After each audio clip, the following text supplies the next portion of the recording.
Good morning Rekha. Good morning. ఏం చేస్తున్నావు? Tea పెడుతున్నాను, మార్నింగ్ టీ. ఇవాళ 31st స్పెషల్ ఏంటి అన్ని? ఇవాళ స్పెషల్ ఏ దేనికి స్పెషల్? ఎన్వి ఏదోటి ఏదో ఒకటి స్పెషల్ 31st అనా? 31st. కానీ ఈ పప్పులేం కుదరదు ఈ రోజున. నేను ఏకాశి చేశాను కదా, వాళ్ళు ద్వాదశి చెయ్యాలి. ఏకాశి చేసిన వాళ్ళు ద్వాదశి రోజున నాన్ వెజ్ అసలు ఉల్లిపాయ తినకూడదు ఈ రోజు. పోలే, నువ్వు తినపో బయట నుంచి అన్న తెచ్చేసుకుంటావు. తెచ్చుకుంటే తెచ్చుకోండి, నేను ఇంట్లో అయితే చెయ్యను. అర్థమైందా? చెయ్యవా?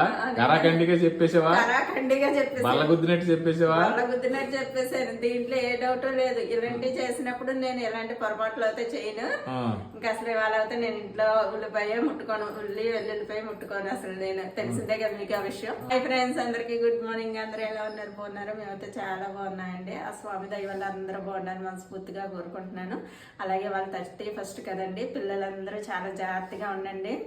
మీరు బాగుంటేనే కదా వెనకాల తల్లిదండ్రులు సంతోషపడేది. ఈరోజు 31st కాబట్టి కొంచెం ఎక్కువగా హడావుడి చేస్తారు కదా, పోలీసులు కూడా ఎక్కువ కాపలా కాస్తున్నారు. అన్ని జాగ్రత్తగా ఉండండి. ఏది లిమిట్ మించి ఏది ఎక్కువగా వెళ్ళకండి ప్లీజ్ అండి. ఒక తల్లిలా మీకోసమే చెప్తున్నాను, అర్థం చేసుకుంటారని కోరుకుంటున్నాను.